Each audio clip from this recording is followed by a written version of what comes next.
नमस्कार, मैं विकेश कुमार एक बार फिर से आप सबको स्वागत करता हूं और आज आपके बीच लाए हैं 67th बीपीएससी एंड सीडीपीओ के लिए फुली मॉक टेस्ट और ये एडिटोरिया पब्लिकेशन का 10वां प्रैक्टिस सेट है। देखते हैं आज के प्रमुख प्रश्नों को।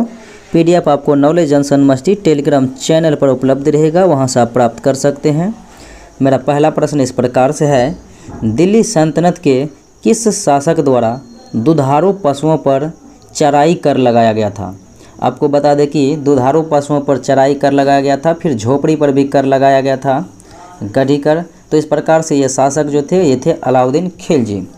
अगले प्रश्नों को देखा जाए, विजयनगर साम्राज्य के किस शासक ने सर्वप्रथम मुस्लिमों को अपनी सेना में स्थान दिया था?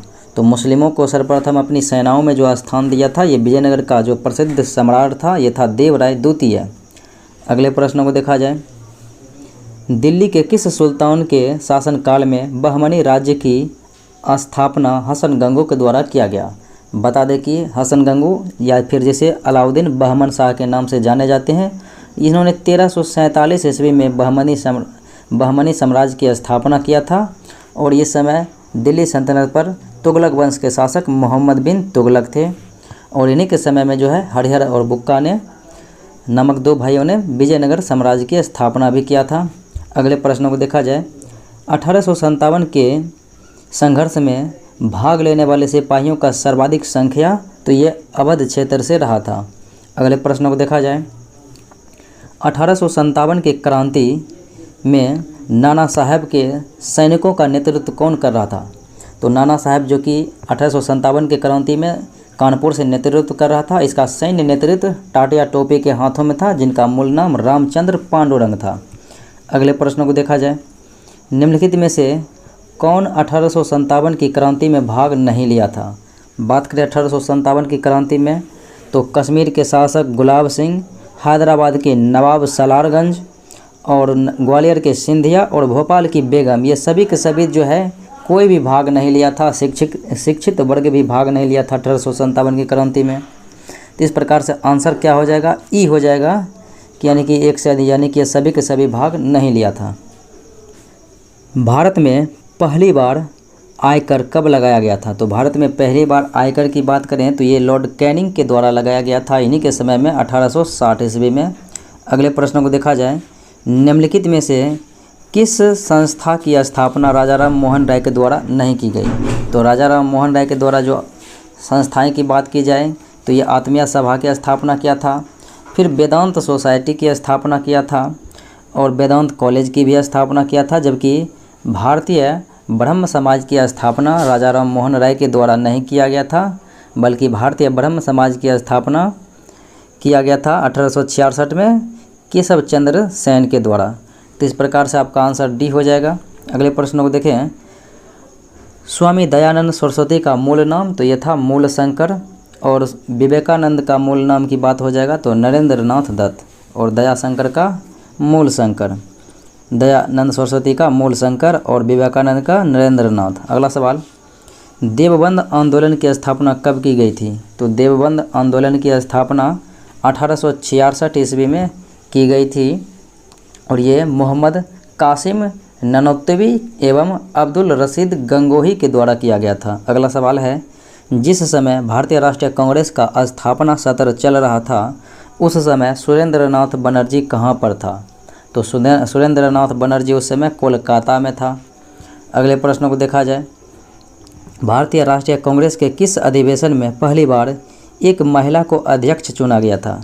बात करें 1917 के कोलकाता अधिवेशन की अध्यक्षता करने वाली प्रथम महिला बनी थी एनी बेसेंट और 1925 में कानपुर में प्रथम भारतीय महिला बनी थी सरोजिनी नायडू। अगला सवाल देखा जाए, निम्नलिखित में से किसने कांग्रेस के प्रचार को निष्फल करने और लोगों को कांग्रेस से दूर रखने के लिए संयुक्त भारतीय राजभक्त सभा की स्थापना की? तो संयुक्त भारतीय राजभक्त सभा की स्थापना यानी कि कांग्रेस से दूर रखने के लिए, उसको निष्फल करने के लिए, तो ये था सर सैयद अहमद खां। अगले प्रश्नों को देखा जाए, किस आंदोलन के कारण भारतीय राष्ट्रीय कांग्रेस का विभाजन हो गया? आपको बता दें कि बंगाल विभाजन के विरुद्ध स्वदेशी आंदोलन 7 अगस्त 1905 को किया गया था। 7 अगस्त 1905 को किया गया था और इसी के वजह से जो है कांग्रेस का विभाजन गर्म दल नरम दल में हो गया। अगले प्रश्नों को देखा जाए। बाल गंगाधर तिलक के द्वारा गीता रहस्य नामक पुस्तक कहाँ पर रचना की गई थी? तो बाल गंगाधर तिलक ने गीता रहस्य नामक पुस्तक जो है मांडले जेल से लिखा था। अगला सवाल है, निम्नलिखित में से कौन सा कथन गलत है? देखा जाए। कहता है कि बी.डी. सावरकर ने अभिनव भारत की स्थापना किया था, यह बात सत्य है।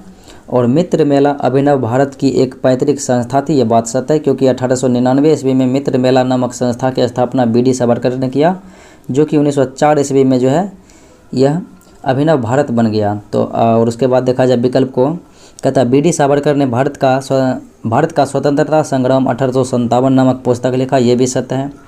और राष्ट्रवादियों को प्रेरित करने के उद्देश्य से बी.डी. सावरकर ने मेजनी की जीवनी लिखा था, ये भी बात सत्य है। यानी कि इनके बारे में सभी का सभी बात सत्य है, तो आंसर ई हो जाएगा, इनमें से कोई नहीं, यानी गलत कोई भी नहीं है। अगला सवाल है, किसने कहा था कि भारत उस बेटे की तरह है जो अब जवान हो चुका है?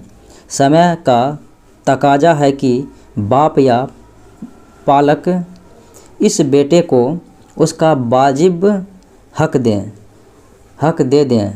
भारतीय जनता को अपना हक लेना ही होगा, उसका ये पूर्ण अधिकार है। यानी कि ये उसका उन्हें पूरा अधिकार है। जिस प्रकार से स्वराज्य मेरा जन्मसिद्ध अधिकार है, इसे मैं लेकर ही रहूँगा। ये बाल गंगाधर तिलक के द्वारा कथन कहा गया था। अगला सवाल है, निम्नलिखित में से किसने अखिल भारतीय किसान सभा के प्रथम सत्र की अध्यक्षता किया? तो अखिल भारतीय किसान सभा की जो है अधिवेशन प्रथम बार यानी कि यह स्थापना हुआ था 1936 लखनऊ में अधिवेशन हुआ था और अध्यक्षता करने वाले थे स्वामी सहजानंद सरस्वती। अगला सवाल है, किस प्रांत के सत्याग्रहियों की संख्या महात्मा गांधी के दांडी मार्च में सर्वाधिक थी? तो महात्मा गांधी के दांडी मार्च में सर्वाधिक संख्या जो थी वो थी गुजरात के, जहां पर कि 31 समर्थक था। और बात करें महात्मा गांधी के साथ महाराष्ट्र में, तो वहां पर केवल 13 समर्थकों इसके साथ रहा था। तो 13 समर्थक जो है महाराष्ट्र से और बाकी 31 गुजरात से थे। इस प्रकार से आंसर आपका राइट हो जाएगा सी। अगला सवाल देखा जाए, कहता है धरसाना नामक गोदाम पर धावे का लोमहर्ष विवरण किस विदेशी पत्रकार ने किया था? तो धरसाना नामक गोदाम पर जो है धावे का लोमहर्षक विवरण किया था वेब मिलर ने, जो कि दांडी मार्च से जुड़े हुए थे महात्मा गांधी के साथ, यानी कि सविनय अवज्ञा आंदोलन में महात्मा गांधी के साथ रहे थे। अगले प्रश्न को देखा जाए, गांधी इरविन समझौता के परिप्रेक्ष्य में किसने गांधी और इरविन को दो महात्मा कहा था? गांधी और इरविन को दो महात्मा सरोजिनी नायडू के द्वारा किया गया और ये 5 मार्च 1931 को दोनों के बीच समझौता हो गया, जिन्हें दिल्ली समझौता के नाम से भी जाना जाता है। और ये तेज बहादुर सप्रू और फिर M.R. जयकार के द्वारा जो है सहयोग के माध्यम से दोनों के बीच समझौता हुआ। अगला सवाल है, भारतीय पुनर्जागरण के पिता राजा राम मोहन राय की मृत्यु ब्रिस्टल इंग्लैंड में हुई थी। अगले प्रश्न को देखा जाए, हरिजन सेवक संघ के प्रथम अध्यक्ष। हरिजन सेवक संघ की स्थापना 1932 ईस्वी में किया गया था महात्मा गांधी के द्वारा। इसके प्रथम अध्यक्ष घनश्याम दास बिरला बने थे। अगला सवाल है, भारत छोड़ो आंदोलन के समय इंग्लैंड का प्रधानमंत्री कौन था? तो भारत छोड़ो आंदोलन 1942 में चला था और उस समय द्वितीय विश्व युद्ध की दौर चल रही थी और वह ब्रिटेन के प्रधानमंत्री विंस्टन चर्चिल थे। और बात करें सांप्रदायिक अवार्ड के समय यानी गोलमेज के समय रैमजे मैकडोनाल्ड थे। और स्वतंत्र भारत जब हो रहे थे उस समय ब्रिटेन के प्रधानमंत्री क्लीमेंट एटली थे, लेबर पार्टी के सरकार। अगला सवाल है, निम्नलिखित में से किस प्रकार के कोयले में शेष प्रकार की कोयले की अपेक्षा अधिक कार्बन का अंश होता है? तो एंथ्रासाइट में जो है 90% से भी 90% से भी जो है अत्यधिक जो है कार्बन का अंश होता है, यानी कि ये सर्वाधिक उच्च कोटि की ये कोयले की प्रकार होती है। अगला सवाल, गढ़वाल वंश के शासक गोविंद चंद्र के किस ताम्रपत्र अभिलेख में तुरुषदंड नामक कर की चर्चा की गई? तो तुरुषदंड नामक कर की चर्चा की गई है, तो ये जो है इस कौन से ताम्रपत्र से? तो ये ताम्रपत्र था मनेर ताम्रपत्र अभिलेख।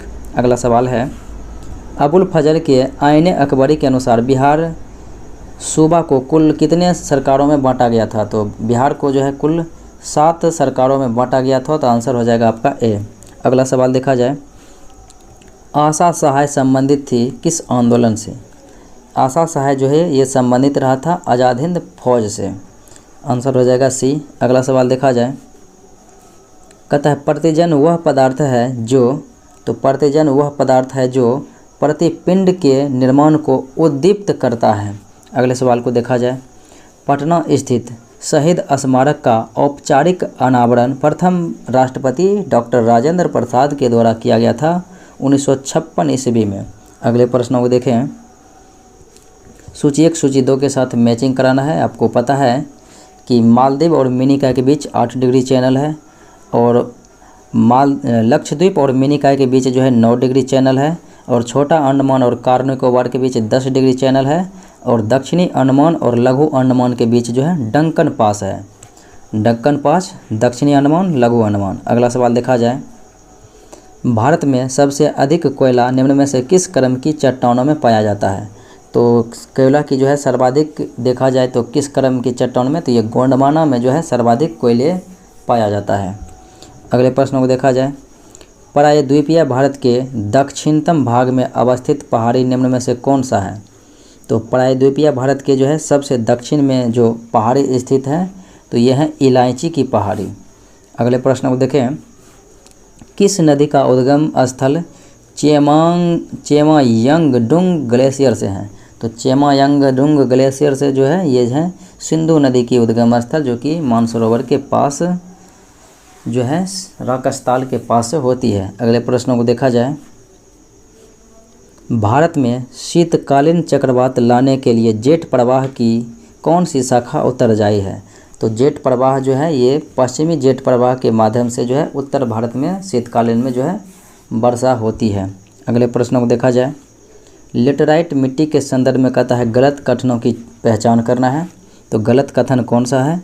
तो लोहे के ऑक्साइड की उपस्थिति के कारण इसका रंग लाल होता है, यह सत्य है। और इसमें नाइट्रोजन, पोटास, चूना एवं जैविक पदार्थ की बहुलता होती है। तो इसमें नाइट्रोजन, पोटास और चूना जैसे जैविक पदार्थ की जो है कमी होती है, बहुलता नहीं होती है, यह गलत है। और इसमें सामान्यतः लोहा एवं एल्युमिनियम की कमी होती है। तो लोहा एवं एल्युमिनियम जो है यहाँ पर ज़्यादा मात्रा में होती है, इसलिए ये भी गलत है। और कहता है इस मृदा का सर्वाधिक विस्तार केरल, महाराष्ट्र एवं असम में पाया जाता है, ये बात सत्य है। यानी 2 सत्य 2 गलत है, तो आंसर ई हो जाएगा 1 से अधिक। अगले प्रश्नों को देखा जाए, सूची 1 सूची 2 के साथ मैचिंग कराना है। एक तरफ जनजाति है और एक तरफ राज्य दिया हुआ है। तो गारो, खासी, जयंतिया ये सब जो है मेघालय में पाया जाता है। उसके बाद लेपचा, भोटिया जो है ये सिक्किम में पाया जाता है, और बिरहोर, संथाल ये सब झारखंड में, और टोडा जनजाति नीलगिरी जो कि तमिलनाडु में। इस प्रकार से आपका मैचिंग हो जाएगा। अगला सवाल देखा जाए, भारत वन स्थिति रिपोर्ट 2021 के अनुसार निम्न में से किस राज्य में सर्वाधिक मैंग्रोव वन है? तो सर्वाधिक मैंग्रोव वन की जो अगर विस्तार देखा जाए तो ये किस राज्य में है? तो यह है वेस्ट बंगाल यानी कि पश्चिम बंगाल में, जो कि सुंदरबन के डेल्टा में जो है मैंग्रोव वन के उदाहरण ही होते हैं। अगला सवाल है, कच्चे तेल का सर्वाधिक उत्पादन किस राज्य में होता है? तो कच्चे तेल का सर्वाधिक उत्पादन राजस्थान राज्य में होता है। अगले प्रश्नों को देखा जाए, निम्नलिखित में से किसमें जातीय विविधता अत्यधिक पाई जाती है? तो सर्वाधिक विविधता पाई जाती है अमेजन के वर्षा वन अर्थात उष्णकटिबंधीय वर्षा वनों में पाई जाती है। अगले प्रश्नों को देखा जाए, निम्नलिखित में से किसका प्रयोग परिरक्षण के लिए नहीं किया जाता है? तो परिरक्षण के लिए देखा जाए तो पोटेशियम क्लोरेट का प्रयोग नहीं किया जाता है, बाकी सोडियम बेंजोएट का प्रयोग, बेंजोइक अम्ल और फॉर्मिक अम्ल का प्रयोग किया जाता है। अगले प्रश्नों को देखा जाए, निम्नलिखित में से कौन सा दक्षिण अमेरिका के भू आवेष्टित स्थलरुद्ध देश हैं? यानी कि भू आवेष्टित देश जो है दक्षिण अमेरिका के, तो ये देश हो जाएगा पराग्वे। अगले प्रश्नों को देखें, किसी तारे की नाभिकीय संलयन की क्रिया के फलस्वरूप अंततः कौन सा तत्व बनता है? तो नाभिकीय संलयन के क्रिया के फलस्वरूप जो तत्व बनता है तो यह होता है हीलियम। अगले प्रश्नों को देखा जाए, एक ही समय पर आने वाले भूकंपीय क्षेत्रों को मिलाने वाली रेखा कहलाती है होमोसिस्मल लाइन, होमोसिस्मल लाइन। अगले प्रश्न को देखें, गलत मिलान की पहचान करना है। तो धौली गंगा और विष्णु गंगा विष्णु प्रयाग ये सत्य है। अलकनंदा और पिंडार तो ये हो जाएगा कर्ण प्रयाग। अलकनंदा और जो है पिंडार तो ये हो जाएगा कर्ण प्रयाग, जो कि ये गलत है। और अलकनंदा मंदाकिनी रुद्र प्रयाग ये सत्य है। अलकनंदा भागीरथी देव प्रयाग ये भी सत्य है, यानी कि बी जो है आपका विकल्प गलत है। अगला सवाल है, हॉर्न ऑफ अफ्रीका में कौन सा देश शामिल नहीं है? तो बात करें हॉर्न ऑफ अफ्रीका, ये अफ्रीका के पूर्वी भाग को में जो देश पाए जाते हैं उसको कहा जाता है, जो कि इथोपिया, जिबूती और सोमालिया आता है। इरिट्रिया इसके अंतर्गत नहीं आता है। अगले प्रश्नों को देखा जाए, कहता है नेलांग घाटी किस राज्य या फिर केंद्र शासित प्रदेश में है? तो नेलांग घाटी ये हो जाएगा उत्तराखंड में। अगले प्रश्न को देखें, कहता है बिहार से गुजरने वाला सबसे लंबा राष्ट्रीय राजमार्ग नेशनल हाईवे कौन सा है? तो यह है NH-31 सबसे लंबा, और सबसे छोटा NH-28 का A। अगले प्रश्न को देखा जाए, 2011 की जनगणना के अनुसार बिहार के सबसे कम जनसंख्या एवं सबसे अधिक जनसंख्या घनत्व वाला जिला, तो सबसे कम जनसंख्या वाला जिला जो है वो है शेखपुरा, और सर्वाधिक जनसंख्या घनत्व वाला जिला तो वो हो जाएगा शिवहर। इस प्रकार से अगला सवाल है, 2011 के जनगणना के अनुसार बिहार के किस जिले का लिंगानुपात सर्वाधिक है?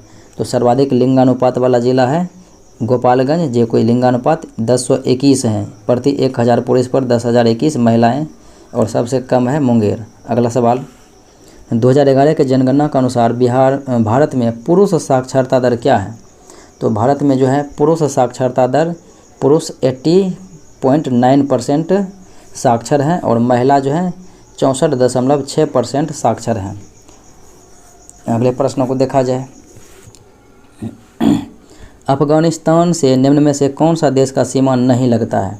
तो अफगानिस्तान से ईरान का भी सीमा है, तजाकिस्तान से भी है, तुर्कमेनिस्तान से भी है, और उज्बेकिस्तान से भी है, यानी सभी से इसका सीमा साझा लगता ही है। तो आंसर ई हो जाएगा, इनमें से कोई नहीं। अगले प्रश्नों को देखें, पारिस्थितिकी तंत्र के संदर्भ में निम्न कथनों पर विचार करें और इनकी कौन सा कथन सत्य है?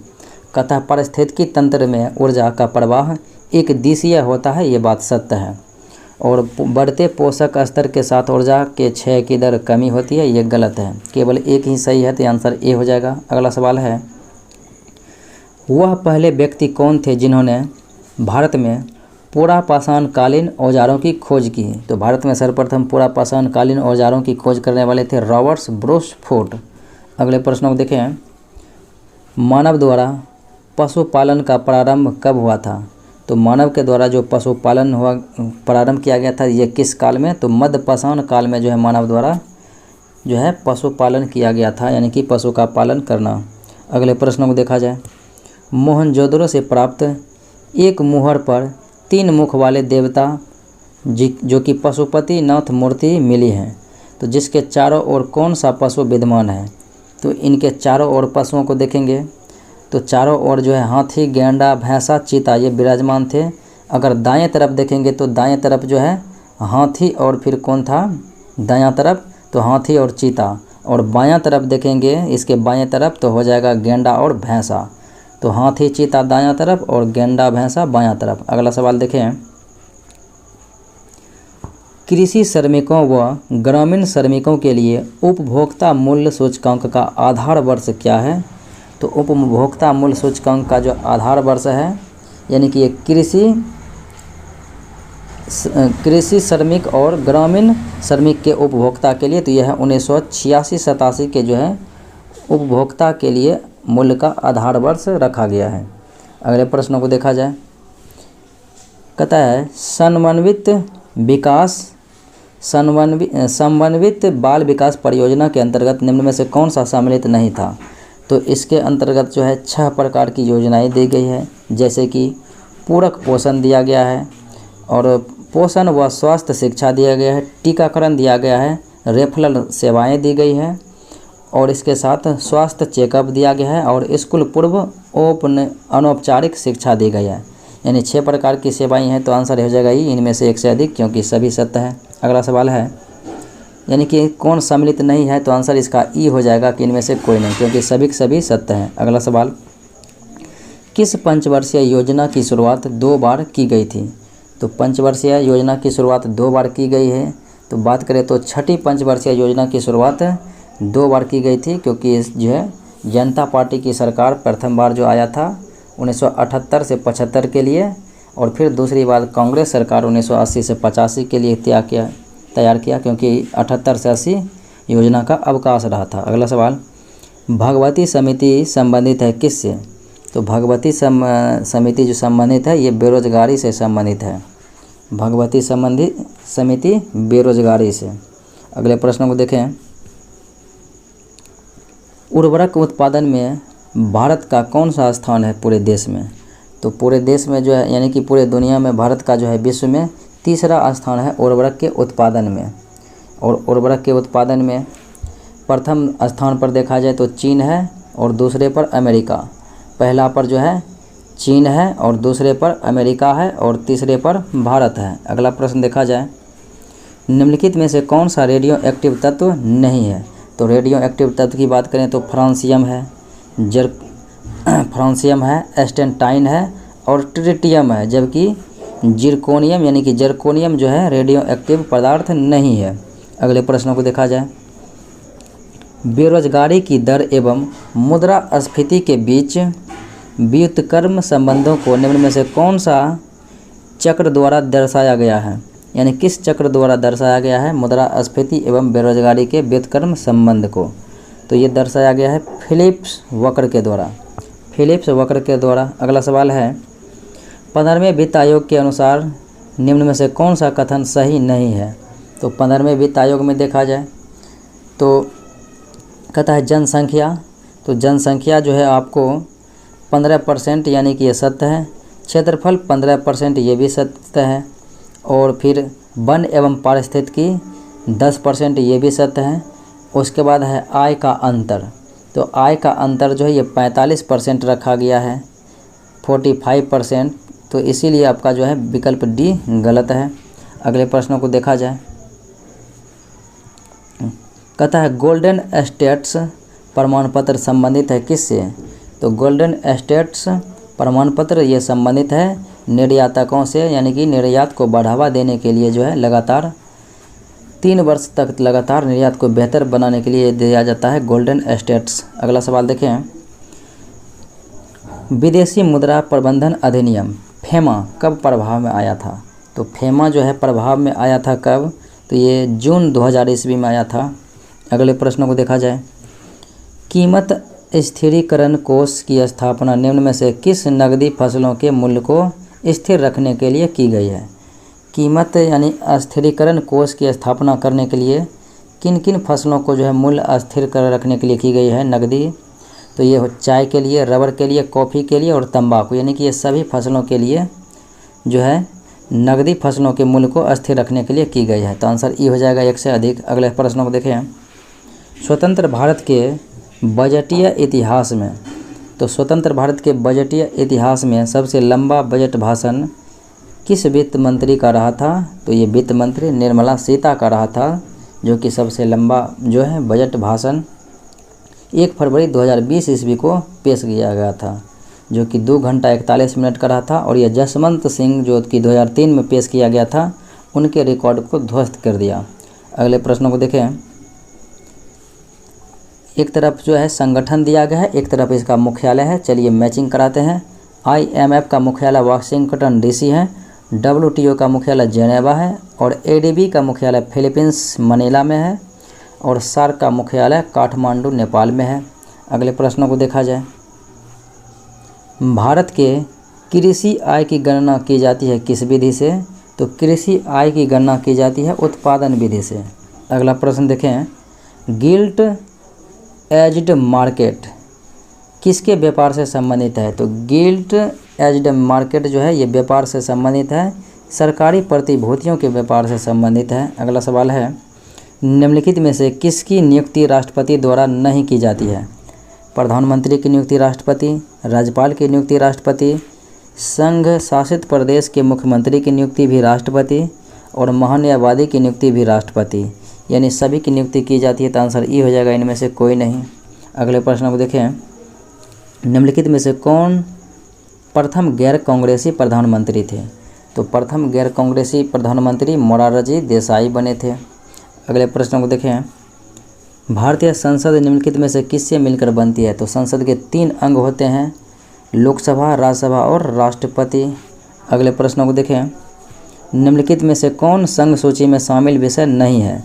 तो संघ सूची में देखा जाए डाकघर बचत बैंक है, कृषि आय से भिन्न आय पर कर है और नागरिकता भी है, जबकि कीमत नियंत्रण जो है ये संघ सूची के विषय के अंतर्गत नहीं आता है। तो कीमत नियंत्रण संघ सूची के विषय के अंतर्गत नहीं आता है, बल्कि ये समवर्ती सूची में आता है। अगला सवाल है, निम्नलिखित में से किसका निर्माण सेल्यूलोज की मदद से होता है? तो सेल्यूलोज से बने कृत्रिम रेशे को रेयॉन कहा जाता है। अगला सवाल देखें, निम्नलिखित में से किस संविधान संशोधन द्वारा संसद को यह अधिकार दिया गया कि वह संविधान के किसी भी हिस्से का संशोधन कर सकता है? तो इसे 24वां संविधान संशोधन के द्वारा दिया गया था। 24वां संविधान संशोधन के द्वारा ये अधिकार दिया गया था। अगला सवाल है, निम्नलिखित में से कौन सा योग में सही सुमेलित नहीं है? तो देखा जाए कौन सा सही सुमेलित नहीं है। कहता है राष्ट्रपति को सहायता एवं सलाह देने के लिए मंत्रिपरिषद की व्यवस्था अनुच्छेद 74 में है, ये कथन सत्य है। और राष्ट्रपति को जानकारी देने आदि के संबंध में प्रधानमंत्री के कर्तव्य अनुच्छेद 78 में है, ये भी सत्य है। राज्यपाल को सहायता और सलाह देने के लिए मंत्रिपरिषद अनुच्छेद 164 में, ये गलत है, क्योंकि अनुच्छेद 163 में ही यह व्यवस्था की गई है। अनुच्छेद 164 के तहत जो है राज्यपाल मुख्यमंत्री की नियुक्ति करते हैं, यानी ये कथन गलत है। और राज्यपाल को जानकारी देने के लिए संबंध में मुख्यमंत्री को कर्तव्य होगा, अनुच्छेद 167, ये तो सत्य है। अगले प्रश्नों को देखा जाए, अंतरिम सरकार जो कि 1946 में गठित हुई थी, तो इसके मंत्री और विभाग में सही जोड़े को मिलान करना है। तो सरदार वल्लभ भाई पटेल को गृह मंत्रालय दिया गया था, और राजेंद्र प्रसाद को खाद्य एवं कृषि विभाग, जगजीवन राम को श्रम विभाग और लियाकत अली को वित्त मंत्री दिया गया था। अगले प्रश्नों को देखा जाए, निम्नलिखित में से कौन सा मूल अधिकार भारतीय नागरिकों के साथ साथ विदेशी नागरिकों को भी प्राप्त है? आपको बता दें इस मायने में, तो अनुच्छेद वह कौन सा है? तो 15 है, 16 है, 19 है और 29 है। 19, 29 ये 4 अनुच्छेद जो है अधिकार केवल व केवल भारतीय व्यक्ति को ही प्राप्त है। जैसे धर्म, नस्ल, जाति, लिंग और जन्म स्थान के आधार पर भेदभाव, लोक नियोजन के विषय में अवसर की समानता, और अनुच्छेद 19 में तो आपको 6 प्रकार की स्पेशल रूप से स्वतंत्रता, और अनुच्छेद 29 में अल्पसंख्यक को शिक्षा एवं संस्कृति संबंधी, अनुच्छेद 16 में लोक नियोजन ये भी है। और प्राण एवं दैहिक संरक्षण का अधिकार जो है अनुच्छेद 21 में है, और अपराधों के लिए दोष सिद्धि के संबंध में संरक्षण अनुच्छेद 20 में दी गई है। तो इसलिए 20-21 आपको जो है दोनों को प्राप्त है, आपको भी और विदेशी को भी। तो इसलिए आंसर सी और डी हो जाएगा, तो आंसर ई हो जाएगा 1 से अधिक। अगले प्रश्नों को देखा जाए, वित्तीय आपातकाल की घोषणा को मंजूरी देने के लिए संसद में किस प्रकार की बहुमत की आवश्यकता पड़ती है? तो इसके लिए आपको केवल व केवल साधारण सी बहुमत की आवश्यकता होती है। अगला सवाल, भारत की संचित निधि पर भारित व्यय निम्नलिखित में से कौन सा नहीं है? यानी किनका व्यय जो है भारत के संचित निधि पर नहीं होता है? तो राष्ट्रपति का पेंशन, वेतन भत्ता संचित निधि, सर्वोच्च न्यायालय के न्यायाधीशों की पेंशन ये संचित निधि से, और फिर उच्च न्यायालय के न्यायाधीशों का वेतन जो है, तो उच्च न्यायालय के न्यायाधीशों का पेंशन जो है दिया जाता है संचित निधि से, लेकिन उच्च न्यायालय के न्यायाधीश का वेतन भत्ता ये राज्य के संचित निधि से दिया जाता है, भारत के संचित निधि से नहीं दिया जाता है, राज्य के संचित निधि से, इसलिए ये गलत है। अगला सवाल देखें, निम्नलिखित में से किस अधिनियम द्वारा ईस्ट इंडिया कंपनी की एक व्यापारिक निकाय के रूप में की जाने वाली गतिविधियों को समाप्त किया गया? तो ईस्ट इंडिया कंपनी की एक व्यापारिक निकाय के रूप में की जाने वाली गतिविधियों को समाप्त किया गया, तो ये अधिनियम कौन सा था? तो ये था चार्टर्ड अधिनियम 1833। अगले प्रश्नों को देखा जाए, द्वितीय प्रशासनिक सुधार आयोग का गठन कब किया गया था? तो द्वितीय प्रशासनिक सुधार आयोग का गठन किया गया था 2005 ईस्वी में, वीरप्पन मोइली की अध्यक्षता में। अगला सवाल है, कहता है अजोब सागर किसे जोड़ता है? तो अजोब सागर यानी किस से जुड़ा हुआ है अजोब सागर? तो अजोब सागर ये जुड़ा हुआ है काला सागर के साथ। अगला सवाल है मानव शरीर में निम्नलिखित हार्मोन में से कौन सा रक्त कैल्शियम और फॉस्फेट को विनियमित करता है? तो रक्त में यानी कैल्शियम और फॉस्फेट को जो है विनियमित करता है, ऐसा हार्मोन कौन सा है? तो ये हो जाएगा पैराथायराइड हार्मोन। अगले प्रश्न को देखा जाए, सितंबर 2021 में संघाई सहयोग संगठन की 21वीं बैठक कहाँ पर आयोजित की गई थी? तो 21वीं बैठक जो आयोजित की गई थी ये तजाकिस्तान में हुआ था। अगले प्रश्न को देखा जाए, जून 2021 में निम्न में से किन दो देशों के बीच स्वतंत्र व्यापार समझौता पर हस्ताक्षर हुआ था? तो ये देश ऑस्ट्रेलिया और ब्रिटेन था। अगला सवाल है वर्ष 2022 में 19वां एशियाई खेल कहाँ पर आयोजित किया जाएगा? तो ये हांगझो चीन में आयोजित किया जाएगा। अगला सवाल है कहता है how to avoid a climate disaster. How to avoid a climate disaster ये पुस्तक हैं इनका और इनके लेखक जो हैं बिल गेट्स हैं। अगले प्रश्न को देखें, विश्व प्रेस स्वतंत्रता सूचकांक 2021 के विषय में कौन सा कथन सही नहीं है यानी कि गलत है? चलिए देखा जाए विश्व प्रेस स्वतंत्रता सूचकांक 2021 के विषय में। तो पहला ऑप्शन दिया गया है कि इसमें जो है भारत को 142वां स्थान प्राप्त हुआ था। तो ये बात जो है बिल्कुल रूप से सत्य है। और कहता है इसमें प्रथम स्थान पर नॉर्वे रहा था। तो ये भी कथन जो है बिल्कुल सत्य है। और कहा जा रहा है कि इसमें अंतिम स्थान पर चाइना रहा था। तो अंतिम स्थान पर इसमें चाइना नहीं रहा था, यानी कि चाइना का इसमें अंतिम स्थान नहीं, इरिट्रिया का अंतिम स्थान रहा था। इरिट्रिया का जो है अंतिम स्थान रहा था, इसलिए ये गलत है।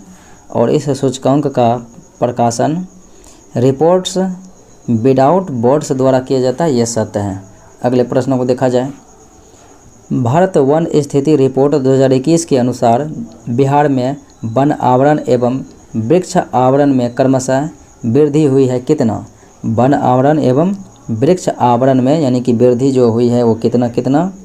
तो ये हो जाएगा 75 वर्ग किलोमीटर और फिर 338 वर्ग किलोमीटर।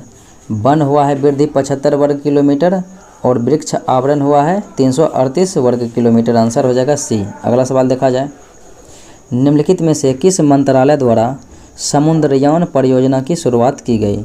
तो समुद्रयान परियोजनाएं की जो शुरुआत की गई तो ये पृथ्वी एवं विज्ञान मंत्रालय के द्वारा की गई, पृथ्वी विज्ञान मंत्रालय। अगला सवाल, हाल ही में प्रकाशित की गई थी पुस्तक cooking to save your life. Cooking to save your life के लेखक ये हैं अभिजीत बनर्जी। अगले प्रश्न को देखा जाए, अनुसूचित जनजाति आयोग यानी एसटी आयोग जो है अनुसूचित जनजाति आयोग का अध्यक्ष तो ये बने हुए हैं हर्ष चौहान और विजय सांपला जो है ये हैं एससी आयोग के अध्यक्ष हैं यानी कि अनुसूचित जाति के। अगले प्रश्न को देखें, जुलाई 2021 के विंबलडन ओपन टेनिस प्रतियोगिता का महिला एकल का खिताब तो विंबलडन में जो है एशले बार्टी जीती हुई थी। और अमेरिकन ओपन की बात होगी तो हो जाएगी एम्मा रादुकानो और नाओमी ओसाका। तो ये जो है फ्रेंच ऑस्ट्रेलियन ओपन जीता था। अगले प्रश्नों को देखा जाए, टोक्यो ओलंपिक के पदक तालिका में भारत का स्थान तो भारत का स्थान जो है पदक तालिका में 48वां रहा था, क्योंकि इसमें भारत ने 1 स्वर्ण 2 रजत और 4 जो है कांस्य पदक यानी कि कुल 7 पदक जीता था। अगले प्रश्न को देखा जाए, टोक्यो ओलंपिक में भारतीय हॉकी पुरुष टीम ने किस देश को हराकर कांस्य पदक जीता? तो 41 वर्षों में ये जो है जर्मनी को हराकर जो है कांस्य पदक जीता था, यानी कि 41 वर्ष के बाद भारत को कोई पदक मिला था हॉकी में। अगला सवाल कहता है यूईएफए यूरो कप 2020 का विजेता तो ये रहा था इटली। अगला सवाल देखा जाए, निम्न में से कौन सा आवर्त सारणी में सबसे अधिक विद्युत धनात्मक है? तो आवर्त सारणी में सबसे अधिक विद्युत धनात्मक ये हो जाएगा सीजियम। अगला सवाल है, किसान कल्याण मिशन की शुरुआत किस राज्य के द्वारा की गई? तो ये उत्तर प्रदेश के द्वारा की गई है। अगला सवाल है, हाल ही में किस राज्य सरकार द्वारा मनरेगा के कार्य दिवस को 100 से बढ़ाकर 150 दिन कर दिया है? तो 150 दिन कर दिया है 100 से बढ़ाकर, यह है उत्तराखंड।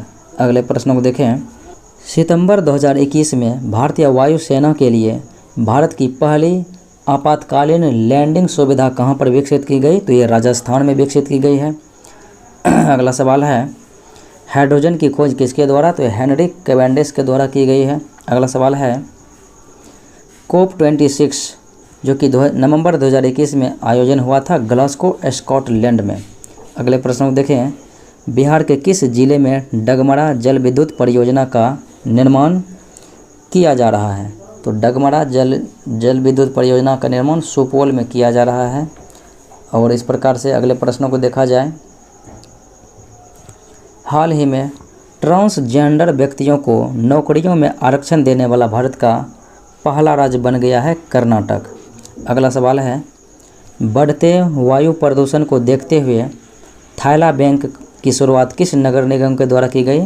तो थैला बैंक की शुरुआत लखनऊ नगर निगम के द्वारा की गई है। अगला सवाल, ग्लासगो में आयोजित COP26 सम्मेलन में भारत ने किस देश के साथ संयुक्त रूप से वन सन, वन वर्ल्ड और वन ग्रिड पहल की शुरुआत की? तो ये पहल जो है भारत ने किसके साथ किया? तो ब्रिटेन के साथ ही किया था। अगले प्रश्नों को देखा जाए,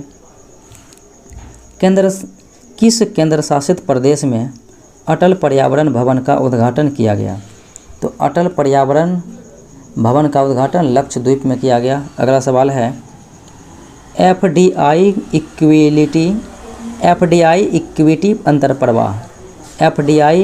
इक्विटी अंतरप्रवाह के मामले में भारत में शीर्ष निवेश करने वाला देश कौन सा है? तो शीर्ष निवेश करने वाला देश है सिंगापुर। अगला सवाल है, केंद्र सरकार का ऋण 2020-21 में सकल घरेलू उत्पाद का कितना प्रतिशत हो गया? तो केंद्र सरकार का ऋण 2020-21 में जो है सकल घरेलू उत्पाद का कितना परसेंट? तो ये 59.3% हो गया था।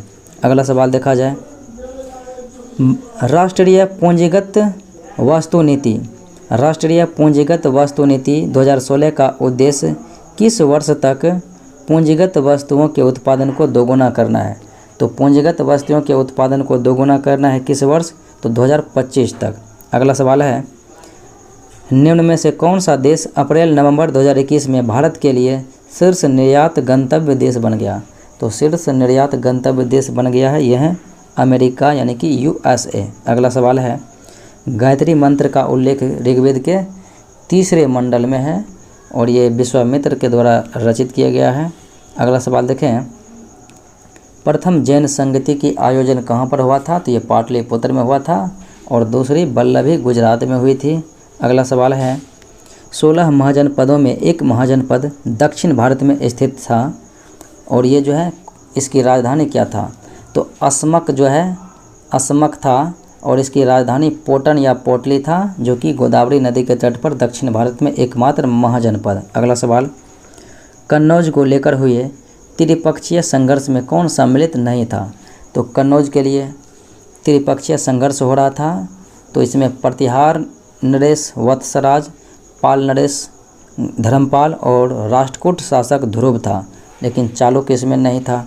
अगला सवाल देखा जाए, मोहम्मद गौरी का भारत पर प्रथम आक्रमण जो हुआ था 1175 में, जिसमें कि भीम द्वितीय और उसकी माता नाइक देवी की कृपा रही थी, जो कि मोहम्मद गौरी को बुरी तरह से पराजित किया गया और दूसरी बार 1178 में आक्रमण किया था। अगला सवाल, गुलाम वंश का अंतिम शासक।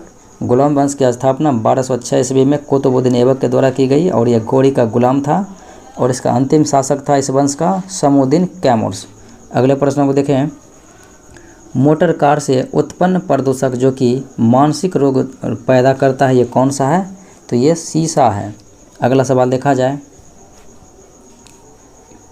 समतल दर्पण द्वारा बनने वाला प्रतिबिंब होता है, तो समतल दर्पण में जो प्रतिबिंब बनेगा वो समान आकार का बनेगा और वो आभासी होगा। अगला सवाल है, सूर्य के उगने से पहले एवं डूबने के बाद तक जो है आकाश में उपस्थित प्रकाश का कारण क्या है?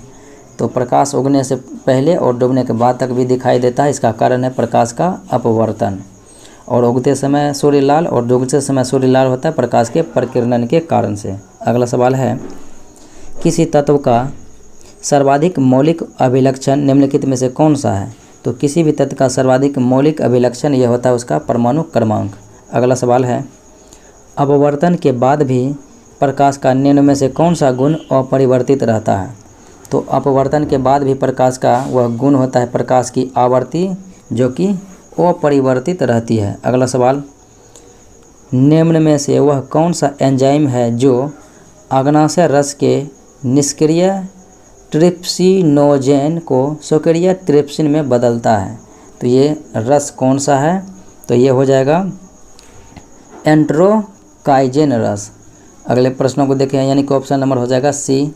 अगले प्रश्नों को देखा जाए, कहता है किलोवाट घंटा किसका मात्रक है? तो किलोवाट रहता वाट किलोवाट, तो ये हो जाए अश्वशक्ति शक्ति, तो ये शक्ति का, लेकिन किलोवाट घंटा तो ये हो जाएगा ऊर्जा का, विद्युत ऊर्जा का। अगला सवाल है, निम्नलिखित में से कौन सा एक नाइट्रोजन उर्वरक नहीं है?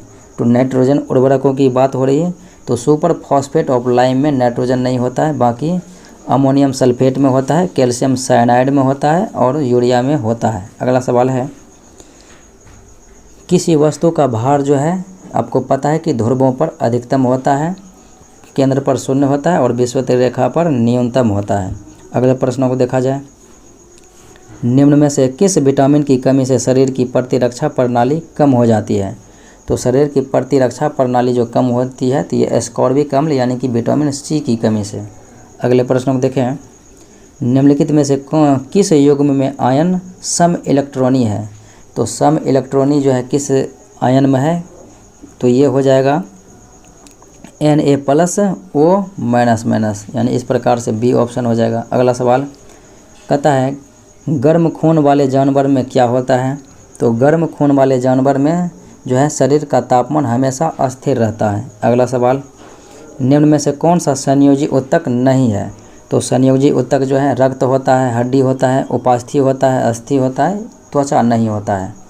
अगला सवाल, निम्नलिखित में से कौन सा जानवर त्वचा एवं फेफड़ा से सांस लेता है? त्वचा से भी और फेफड़ा से भी सांस लेता है, तो यह है मेढक, जो कि जल एवं स्थल में उभयचर प्राणी होते हैं। अगला सवाल, मनुष्य के अस्थायी दंत सेट में कैनाइन यानी कि रदनक की कुल संख्या क्या हो जाती है?